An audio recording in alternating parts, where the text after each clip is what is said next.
नमस्कार, मैं हूं शौर्य। स्वागत है आपका सी न्यूज़ भारत में। वक्त हो गया है गुजरात बुलेटिन का। इस बुलेटिन में बात होगी अरवल्ली की, जहां पुलिस ने 2,55,680 रुपए की विदेशी शराब बरामद की है। इसके साथ ही बात होगी बरोडा की, जहां दबोई तालुका में थरवासा ओवरब्रिज की हालत बेहद खराब है।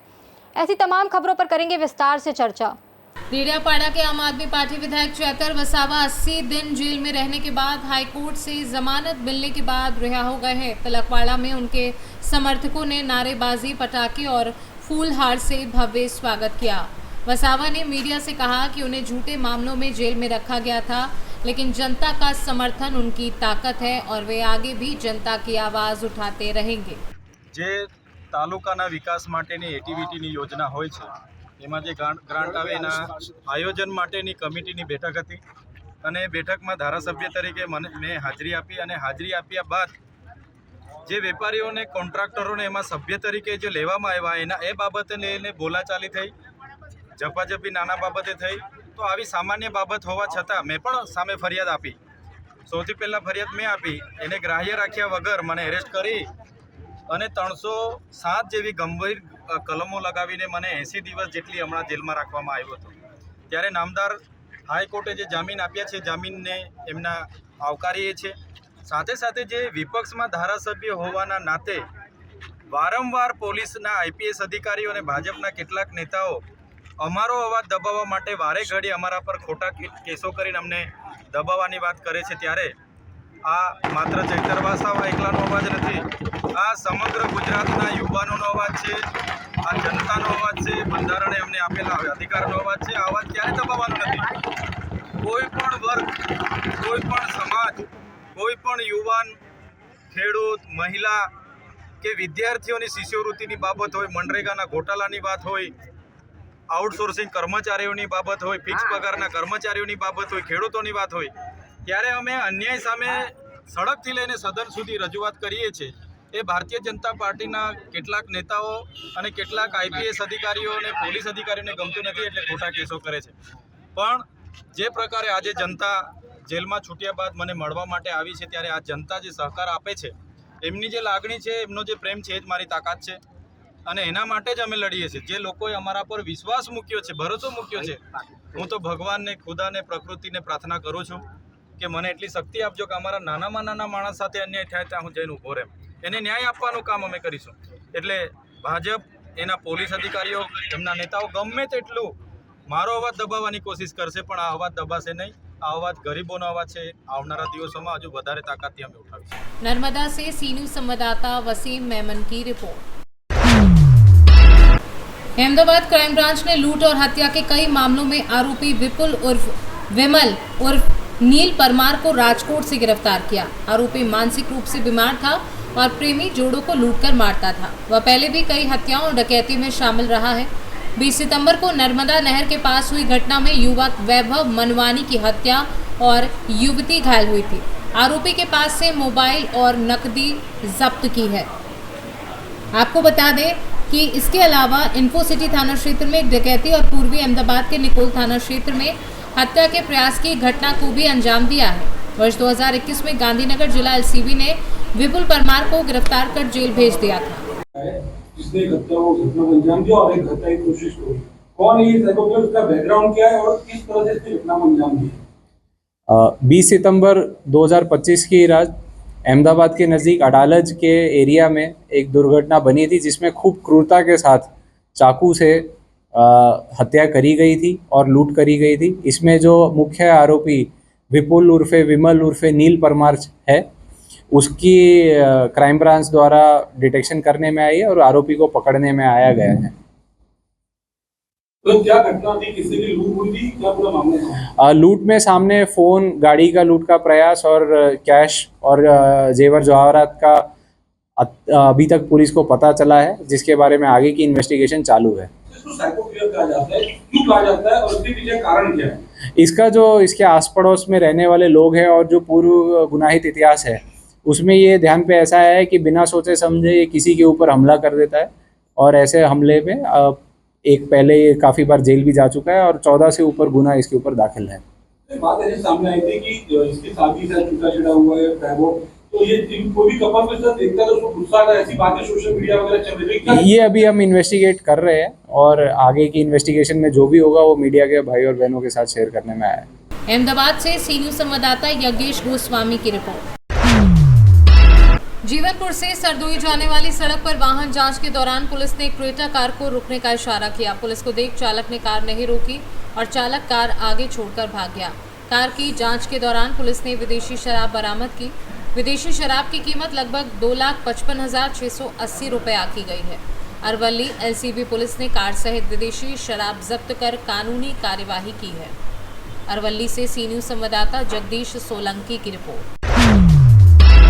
डभोई शहर के हीरा भगोल के पास राणावास इलाके में खोडियार माता मंदिर में राणा समुदाय द्वारा गली गरबा की सदियों पुरानी परंपरा को जीवित रखा गया है। आज के आधुनिक युग में जहां ज्यादातर गली गरबा लुप्त होते जा रहे हैं, वहीं इस प्राचीन मंदिर में आस्था और भक्ति का माहौल बरकरार है। भक्ति और लोक संस्कृति का अनूठा मिश्रण खोडियार माता का ये मंदिर वर्षों से राणा समुदाय की आस्था का केंद्र रहा है।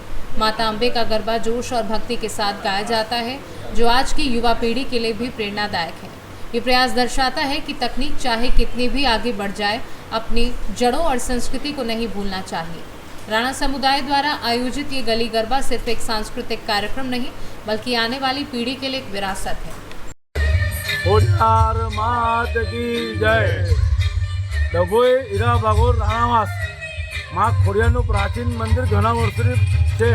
અમારા બાપ દાદાની પેઢીનું મંદિર છે અને બાજુમાં ગરબાવાણી માતાનું મંદિર આવેલ છે અને ખોડિયાર માતાના મંદિરના ચોકમાં ઘણા વર્ષોથી નવરાત્રિ મહોત્સવ ઉજવવામાં આવેલ છે અને નવરાત્રિ મહોત્સવમાં અમારા ડભોઈ રાણા સમાજના બે ભાઈ બહેનો, નાના બાળકો, માતાઓ અને આજુબાજુના રહેવાસી વિસ્તારના ઘણા બધા બહેનો અને ભાઈઓ ગરબાનો ભાગ લે છે અને મા ખોડિયારના આશીર્વાદથી બધાને ગરબા રમે છે અને શાંતિપૂર્વક મા ખોડિયારની નવરાત્રિ મહોત્સવ ઉજવાય છે અને ઉજવવામાં રહેશે। દર્ભાવતી નગરીની અંદર ગરબાવાણી માતાના મંદિર પાસે છેલ્લા ઘણા વર્ષોથી રાણા સમાજ યોગ મંદિર દ્વારા નવરાત્રિ મહોત્સવનું આયોજન કરવામાં આવે છે। સદાય માતાજીના ચોગાનની અંદર છેલ્લા 25 વર્ષથી એ ઘડી ગરબાનું આયોજન કરેલ છે। ડભોઈની ધર્મપ્રેમી જનતા માં ગરબાવાણી માતાના મંદિરે કાયમ માટે દર્શન કરવા આવે છે। बरोडा से सी न्यूज संवाददाता लाल भाई भटियारा की रिपोर्ट। डभोई तालुका के थरवासा ओवरब्रिज की हालत बेहद खराब है। स्टैच्यू ऑफ यूनिटी को जोड़ने वाली नई रेलवे लाइन के लिए बनाए गए इस ओवरब्रिज की छड़ें बाहर दिखाई देने लगी हैं, जिससे लोगों में काफ़ी गुस्सा है। रेलवे ठेकेदार की लापरवाही के कारण लोगों को काफ़ी परेशानी का सामना करना पड़ रहा है। डभोई तालुका में कुल 3 ओवरब्रिज बनाए गए हैं और तीनों ही किसी न किसी विवाद में रहे हैं। ये तीसरे ओवरब्रिज की खराब गुणवत्ता के कारण निर्माण में भ्रष्टाचार के आरोप लगाए जा रहे हैं। हालांकि मानसून खत्म हो गया है, लेकिन ओवरब्रिज पर बड़े गड्ढे अभी तक नहीं भरे गए, जिससे वाहन चालकों के लिए दुर्घटना का खतरा बढ़ गया है। स्थानीय लोगों का कहना है कि प्रशासन और ठेकेदार की लापरवाही के कारण ये स्थिति उत्पन्न हुई है। करोड़ों की लागत से बने इस पुल की हालत देखकर साफ पता चलता है कि किस तरह सरकारी धन का दुरुपयोग किया गया है। बरोडा से सी न्यूज संवाददाता लाल भाई भटियारा की रिपोर्ट। गुजरात राज्य में 17 नए तालुका बनाए जाएंगे। अरवली जिले के बाढ़ तालुका के साथंबा गांव को साथंबा तालुका बनाने की अनुमति मिल गई है। नमस्कार। खूब आनंदनी बात है कि गुजरातनी अंदर 33 जिल्लाओं नवा 17 तालुकाओनी नियुक्ति थई है। त्यारे मारा सरकारनो पण आभार मानु छूं कि मारा मत विस्तारनी अंदर माननीय मुख्यमंत्री श्री रूपाणी साहेब हता ते वखते पण मैं रजूआत करी हती। त्यारबाद तमाम कार्यकर्ताओं वती मैं माननीय भूपेन्द्रभाई पटेल साहेब ने पण रजूआत करी थी अने रजूआत ने मान आपीने साठंबाने नवो तालुको नियुक्त कर्यो छे। अरवली जिल्ला में बीजो शामळाजी અને બંનેનું મુખ્ય મથક શામળાજી અને સાઠંબા છે। ખૂબ આનંદની વાત છે, કારણ કે વિસ્તારના ઘણા બધા લોકો છેવાડાથી ઠેક બાયડ સુધી આવતા અને ખૂબ સમસ્યાઓ સર્જાતી હતી.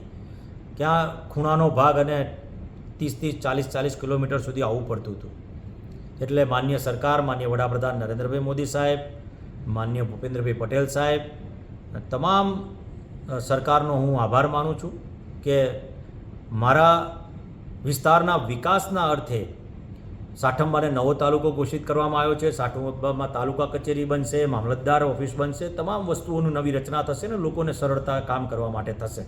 તે બદલ તમામ સરકારનો આભાર માનું છું. સાથે સાથે સૌથી આનંદની વાત એ છે કે ફાગવેલ નવો તાલુકાની રચના કરવામાં આવી છે. એક અમારા સમાજનું આસ્થાનું કેન્દ્ર એવું ફાગવેલ, અને વર્ષોથી તેની માંગ હતી. વિસ્તારના ધારાસભ્યની પણ માંગ હતી અને રાજેશભાઈ ઝાલાની પણ હતી. સાથે આ સમાજના તમામ લોકોની એવી મનથી ઈચ્છા હતી કે ફાગવેલને નવો તાલુકો ઘોષિત કરવામાં આવે અને તેને પણ નવી મંજૂરી મળી છે. તે બદલ ભૂપેન્દ્રભાઈ પટેલ સાહેબની સરકારના તમામ કર્મચારીઓ સાથે મંત્રીમંડળનો હું આભાર માનું છું. ભલે કાપડી વાવ સાથે એનું મુખ્ય મથક બનવાનું હોય, પરંતુ ફાગવેલ નામ આપવાથી જે આનંદ મળ્યો છે તે બદલ તમામ સરકારી આગેવાનો અને સરકારના તમામ અધિકારીઓથી લઈને મંત્રીમંડળ અને માન્ય ભૂપેન્દ્રભાઈ પટેલ સાહેબનો ફરીથી હું આભાર માનું છું. ખૂબ ખૂબ આભાર. ભારત माता की जय. जय जय गरवी गुजरात. अरवली से सी न्यूज़ संवाददाता जगदीश सोलंकी की रिपोर्ट। फिलहाल के लिए गुजरात बुलेटिन में बस इतना ही। देश और दुनिया की तमाम बड़ी खबरों के लिए बने रहिए सी न्यूज़ भारत के साथ।